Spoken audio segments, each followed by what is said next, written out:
اس حصے میں آپ سنیں گے بت پرستی اور شرک کی ابتدا کب اور کیسے ہوئی، نوح علیہ السلام کا نام و نسب اور قرآن مجید میں تذکرہ، نوح علیہ السلام کی قوم کو دعوت توحید، قوم کی ہٹ دھرمی اور مومنین کا استہزاء، 950 سال کی بے مثال جد و جہد کے باوجود قوم کا عذاب پر اصرار، نوح علیہ السلام کی قوم کے خلاف بد دعا اور اللہ کی طرف سے کشتی بنانے کا حکم،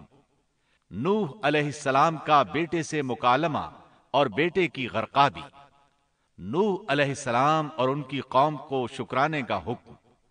نوح علیہ السلام کی اولاد کتنی تھی، طوفان کے بعد آپ کتنی دیر زندہ رہے اور کہاں فوت ہوئے، جامع اور مفصل تذکرہ۔ تو آئیے سنتے ہیں۔ آدم علیہ السلام کے بعد 1000 سال تک توحید پر قائم رہنے کے بعد ان لوگوں میں بت پرستی اس طرح شروع ہوئی کہ ان برے لوگوں میں بعض نیک لوگ بھی تھے۔ یہ برے لوگ ان نیک لوگوں سے بہت محبت کرتے تھے اور ان سے تقرب حاصل کرتے تھے، ان کی شان میں بہت مبالغہ کرتے تھے، جیسا کہ آج کل بعض لوگ علماء اور صالحین کی مدح سرائی میں زمین و آسمان کے قلابے ملاتے ہیں۔ یہی چیز بعد میں شرک کا ذریعہ بنی۔ امام بخاری رحمۃ اللہ علیہ نے سورہ نوح آیت 23 میں اللہ کے فرمان وَقَالُوا لَا تَذَرُنَّ آلِهَتَكُمْ وَلَا تَذَرُنَّ وَدًّا وَلَا سُوَاعًا وَلَا يَغُوثَ وَيَعُوقَ وَنَسْرًا، اور انہوں نے کہا کہ ہرگز اپنے معبودوں کو نہ چھوڑنا اور نہ ود اور سوا اور یغوث اور یعوق اور نصر کو چھوڑنا کی تفسیر کرتے ہوئے ابن عباس رضی اللہ عنہما سے روایت کی ہے۔ وہ فرماتے ہیں کہ یہ نوح علیہ السلام کی قوم کے بعض نیک آدمیوں کے نام ہیں۔ جب وہ فوت ہو گئے تو شیطان نے ان کی قوم کے دل میں یہ بات ڈال دی کہ جہاں وہ حضرات بیٹھا کرتے تھے وہاں ان کے بت بنا کر رکھ دو اور ان کو وہی نام دو جو ان بزرگوں کے تھے۔ انہوں نے ایسا ہی کیا اور پتھر کے بت بنا کر ان کے نام ان بزرگوں والے رکھ دیے۔ اس وقت تو بتوں کی پوجا نہ ہوئی، لیکن جب یہ لوگ فوت ہو گئے اور علم مٹ گیا تب ان کی پوجا ہونے لگی۔ ابن عباس رضی اللہ عنہما فرماتے ہیں نوح علیہ السلام کی قوم کے یہی بت بعد میں عرب میں پوجے گئے، اور اللہ تعالی کے فرمان وَقَالُوا لَا تَذَرُنَّ آلِهَتَكُمْ وَلَا تَذَرُنَّ وَدًّا وَلَا سُوَاعًا وَلَا يَغُوثَ وَيَعُوقَ وَنَسْرًا کا یہی مطلب ہے، یعنی ان نیک بزرگوں کے بت بنا لیے گئے اور آہستہ آہستہ ان کی پوجا شروع کر دی گئی،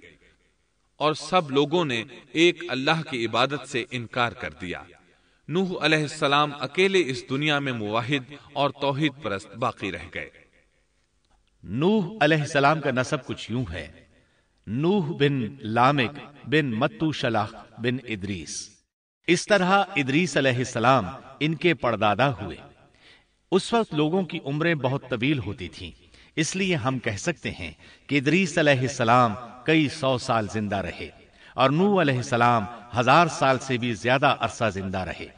عمریں لمبی ہونے کی وجہ سے ادریس علیہ السلام اور نوح علیہ السلام کے درمیان کافی مدت بنتی ہے، اور اسی مدت کے دوران کفر و شرک نے زور پکڑا اور بتوں کی عبادت شروع ہو گئی۔ تب اللہ تعالیٰ نے نوح علیہ السلام کو زمین میں مبعوث فرمایا۔ ابن عباس رضی اللہ عنہما سے روایت ہے کہ نبی صلی اللہ علیہ وسلم نے فرمایا، آدم علیہ السلام اور نوح علیہ السلام کے درمیان 10 قرن تھے، ایک قرن 100 سال کا ہوتا ہے۔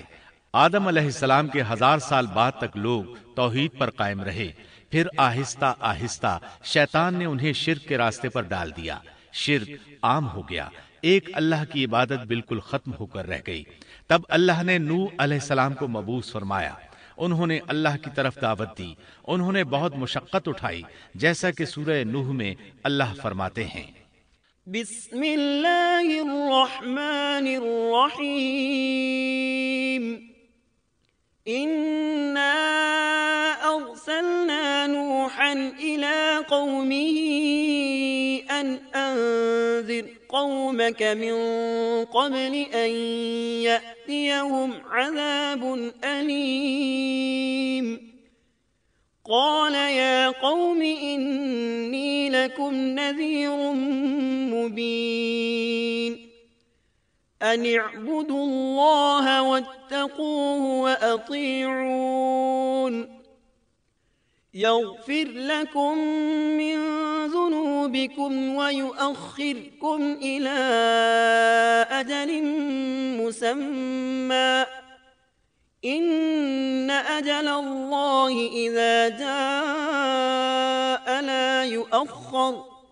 لو كنتم تعلمون۔ اللہ تعالیٰ بخشش اور رحم کرنے والے کے نام سے شروع کرتا ہوں۔ یقیناً ہم نے نوح کو ان کی قوم کی طرف بھیجا کہ اپنی قوم کو ڈراؤ اور خبردار کر دو اس سے پہلے کہ ان کے پاس دردناک عذاب آ جائے۔ نوح نے کہا اے میری قوم میں تمہیں صاف صاف ڈرانے والا ہوں کہ تم اللہ کی عبادت کرو اور اس سے ڈرا کرو اور میرا کہنا مانو تو وہ تمہارے گناہ بخش دے گا اور تمہیں ایک وقت مقررہ تک چھوڑ دے گا۔ یقیناً اللہ کا وعدہ جب آ جاتا ہے تو موقوف نہیں ہوتا، کاش تمہیں سمجھ ہوتی۔ نوح علیہ السلام تبلیغ کے سلسلے میں سخت محنت کرتے، دن رات لوگوں کے گھروں اور ان کے اجتماعات میں جا جا کر انہیں دعوت دیتے۔ آپ انہیں اعلانیہ اور پوشیدہ طور پر دعوت دیتے، یہاں تک کہ دعوت دیتے دیتے انہیں 950 سال گزر گئے، لیکن سوائے چند لوگوں کے کوئی ایمان نہ لایا۔ تب انہوں نے اللہ سے دعا کی اے میرے اللہ میں نے اپنی قوم کو دن رات تیری طرف بلایا، لیکن میرے بلانے سے یہ اور زیادہ بھاگنے لگے۔ انہوں نے اپنے کانوں میں انگلیاں ٹھونس لیں، اپنے اوپر کپڑے اوڑھ لیے اور کہنے لگے ہم تیری شکل دیکھنا نہیں چاہتے۔ میرے اللہ یہ لوگ تیری باتیں سننا پسند نہیں کرتے۔ میں نے پھر بھی ان سے کہا اپنے مالک سے بخشش طلب کرو، وہ بڑا بخشنے والا ہے۔ اس وقت نوح علیہ السلام کی قوم میں ایک بادشاہ تھا، وہ بہت مغرور تھا۔ وہ قوم سے کہنے لگا نوح کی باتوں پر کان نہ دھرنا اور نہ اس سے بحث کرنا، یہ جو کرتا ہے اسے کرنے دو، تم اپنے بتوں کی پوجا پر ڈٹے رہو۔ چنانچہ لوگوں نے نوح علیہ السلام کی باتوں کی طرف سے کان بند کر لیے، اپنے بادشاہ کی بات پر عمل کرنے لگے۔ تب نوح علیہ السلام نے اللہ سے فریاد کی اے پروردگار یہ میرا کہنا نہیں مانتے، ان لوگوں کی سنتے ہیں جن کی اولاد اور مال نے انہیں فائدہ تو نہ دیا الٹا نقصان پہنچایا، اور انہوں نے میرے ساتھ بڑا داؤ کیا، یعنی دوسروں کو میرے درپے کر دیا، خود بھی مجھے ستانے میں کوئی کسر نہ چھوڑی، اور آپس میں ایک دوسرے سے کہنے لگے اپنے دیوتاؤں کو نہ چھوڑنا،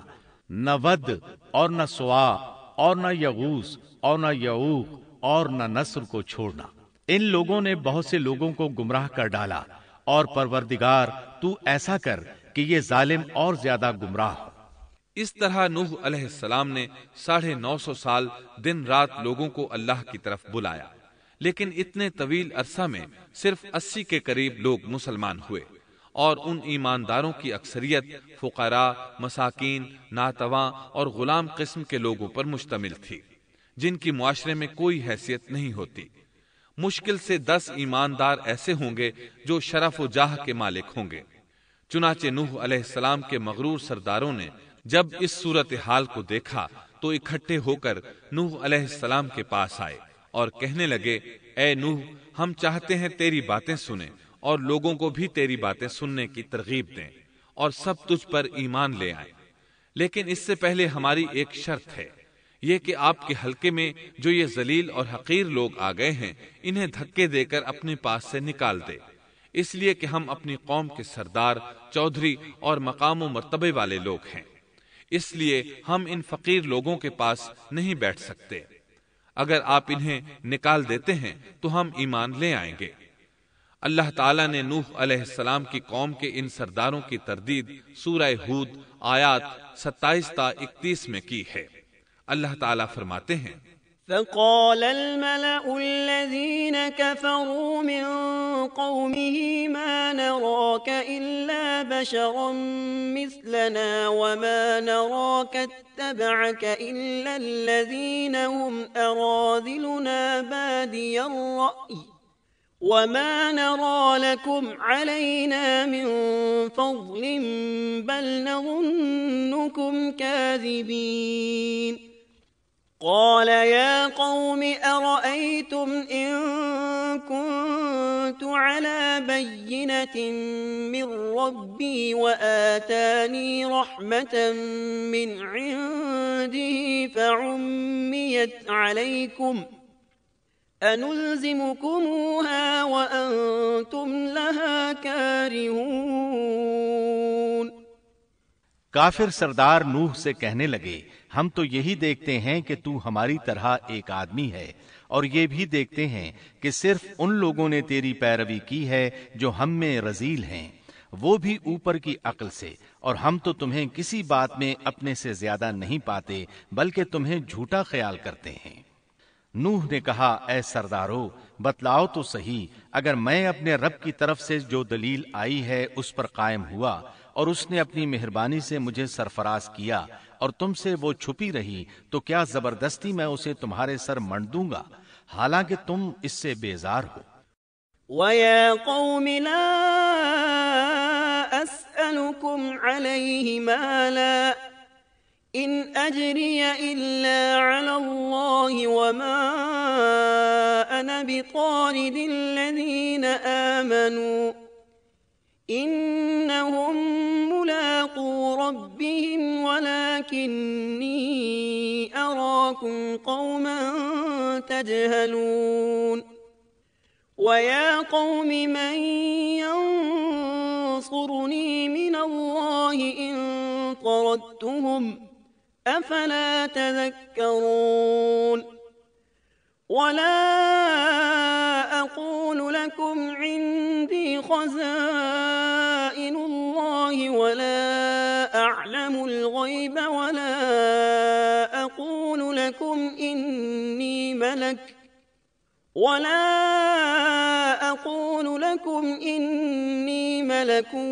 ولا أقول للذين تزدري أعينكم لن يؤتيهم الله خيرا الله أعلم بما في أنفسهم إني إذا لمن الظالمين۔ میری قوم والو میں تم سے اس پر کوئی مال نہیں مانگتا، میرا ثواب تو صرف اللہ تعالیٰ کے ہاں ہے، نہ میں ایمانداروں کو اپنے پاس سے نکال سکتا ہوں، انہیں اپنے رب سے ملنا ہے، لیکن میں دیکھتا ہوں کہ تم لوگ جہالت کی بات کر رہے ہو۔ میری قوم کے لوگوں اگر میں ان مومنوں کو اپنے پاس سے نکال دوں تو اللہ کے مقابلے میں میری مدد کون کر سکتا ہے؟ کیا تم کچھ بھی غور و فکر نہیں کرتے؟ میں تم سے یہ نہیں کہتا کہ میرے پاس اللہ کے خزانے ہیں اور میں غیب کا علم بھی نہیں رکھتا، نہ میں یہ کہتا ہوں کہ میں کوئی فرشتہ ہوں، نہ میرا یہ قول ہے کہ جن پر تمہاری نگاہیں ذلت سے پڑ رہی ہیں اللہ تعالیٰ انہیں کوئی نعمت دے گا ہی نہیں، ان کے دل میں جو ہے اللہ اسے بخوبی جانتا ہے، اگر میں ایسی بات کہوں تو یقیناً میرا شمار ظالموں میں سے ہوگا۔ اس پر نوح علیہ السلام کی قوم اور اکڑ گئی اور وہ کہنے لگے اے نوح بس بہت ہو گیا، تو نے ہمیں بہت ڈرا دھمکا دیا، اب اگر تو سچا ہے تو جس چیز کا وعدہ تو ہم سے کرتا تھا اس کو لے آ۔ نوح علیہ السلام نے ان کی بات سن کر کہا عذاب لانا تو اللہ کا کام ہے، اللہ کو کوئی عاجز نہیں کر سکتا، اور جب اس کا عذاب آ جائے گا تو کوئی بھاگ نہیں سکے گا۔ اس کے بعد نوح علیہ السلام کی قوم کا ان سے آمنا سامنا ہوا تو انہوں نے ان سے کہا اے میری قوم اگر تم پر یہ گراں گزرتا ہے کہ میں تم میں رہتا ہوں اور تمہیں اللہ کی باتیں سنا رہا ہوں، تم اس سے چڑھتے ہو اور مجھے نقصان پہنچانے کے درپے رہتے ہو، تو سنو میں صاف کہتا ہوں مجھے تمہارا کوئی خوف نہیں، تمہاری کوئی پرواہ نہیں، تم سے جو ہو سکے کر گزرو، میرا جو بگاڑ سکتے ہو بگاڑ لو، تم اپنے شریکوں اور جھوٹے معبودوں کو بھی بلا لو اور مل جل کر مشورے کر کے بات کھول کر پوری قوت کے ساتھ مجھ پر حملہ کرو، تمہیں قسم ہے تم میرا جو بگاڑ سکتے ہو بگاڑ لو، اس میں کوئی کسر اٹھا نہ رکھو، مجھے بالکل مہلت نہ دو، اچانک مجھے گھیر لو، میں بالکل بے خوف ہوں، اس لیے کہ تمہارے راستے کو میں باطل جانتا ہوں، میں حق پر ہوں، حق کا ساتھی اللہ ہوتا ہے، میرا بھروسہ اسی عظیم ذات پر ہے، مجھے اس کی قدرت کی بڑائی معلوم ہے۔ نوح علیہ السلام نے واضح الفاظ میں اپنی قوم کو چیلنج دیا، لیکن کسی میں طاقت نہ ہوئی کہ وہ نوح علیہ السلام کا مقابلہ کر سکے۔ چنانچہ کہنے لگے، اسے چھوڑ دو، یہ مجنون اور بے وقوف ہے، نعوذ باللہ۔ بہرحال معاملہ اسی طرز پر چلتا رہا، یہاں تک کہ سال ہر سال گزر گئے، لیکن کوئی مسلمان نہ ہوا۔ پھر پہاڑ پر رہنے والے لوگ روز بروز برائی میں ترقی کرتے چلے گئے، اور جو لوگ شروع میں ایمان لائے تھے ان کے علاوہ اور کوئی شخص ایمان نہ لایا۔ نوح علیہ السلام انہیں مسلسل دعوت دیتے رہے مگر بے اثر، یہاں تک کہ اللہ تعالیٰ نے نوح علیہ السلام کی طرف وحی کی کہ اب کوئی شخص ایمان نہیں لائے گا۔ اللہ تعالیٰ سورہ ہود میں فرماتے ہیں، وَأُوحِيَ إِلَى نُوحٍ أَنَّهُ لَن يُؤْمِنَ مِن قَوْمِكَ إِلَّا مَن قَدْ آمَنَ فَلَا تَبْتَئِسْ بِمَا كَانُوا يَفْعَلُونَ۔ نوح کی طرف وحی کی گئی کہ آپ کی قوم میں سے جو ایمان لا چکے ہیں ان کے سوا اور کوئی اب ایمان نہیں لائے گا، پس آپ ان کے کاموں پر غمگین نہ ہوں۔ مطلب یہ تھا کہ آپ غم نہ کریں، اللہ کا حکم اب پورا ہونے والا ہے۔ غور فرمائیں، نوح علیہ السلام کے جذبے کو دیکھیے، مسلسل 950 سال تک دعوت دیتے رہے، لوگ انہیں جھٹلاتے رہے، لیکن پھر بھی ان سے نا امید نہ ہوئے۔ اب جب کہ اللہ کی طرف سے وحی آ گئی کہ ان میں سے اور کوئی ایمان نہیں لائے گا اور کسی میں طاقت نہیں کہ انہیں ہدایت عطا فرمائے، تو نوح علیہ السلام نا امید ہو گئے اور انہوں نے اپنی قوم پر بد دعا کی۔ اس کا ذکر اللہ تعالیٰ نے سورہ نوح آیات 26 تا 28 میں کیا ہے۔ وَقَالَ نُوحٌ رَبِّ لَا تَذَرْ عَلَى الْأَرْضِ مِنَ الْكَافِرِينَ دَيَّارًا إِنَّكَ إِن تَذَرْهُمْ يُضِلُّوا عِبَادَكَ وَلَا يَلِدُوا إِلَّا فَاجِرًا كَفَّارًا رَبِّ اغْفِرْ لِي وَلِوَالِدَيَّ وَلِمَن دَخَلَ بَيْتِيَ مُؤْمِنًا وَلِلْمُؤْمِنِينَ وَالْمُؤْمِنَاتِ وَلَا تَزِدِ الظَّالِمِينَ إِلَّا تَبَارًا۔ نوح نے کہا، اے میرے پروردگار، تو روئے زمین پر کسی کافر کو رہنے سہنے والا نہ چھوڑ، اگر تو انہیں چھوڑے گا تو یہ یقیناً تیرے اور بندوں کو بھی گمراہ کر دیں گے، اور ان کے ہاں جو اولاد ہوگی وہ بھی بدکار ناشکرے ہوں گے۔ اے میرے پروردگار، تو مجھے اور میرے ماں باپ کو اور جو بھی ایماندار ہو کر میرے گھر آئے اور تمام مومن مردوں اور عورتوں کو بخش دے، اور کافروں کو سوائے ہلاکت کے اور کچھ نہ دے۔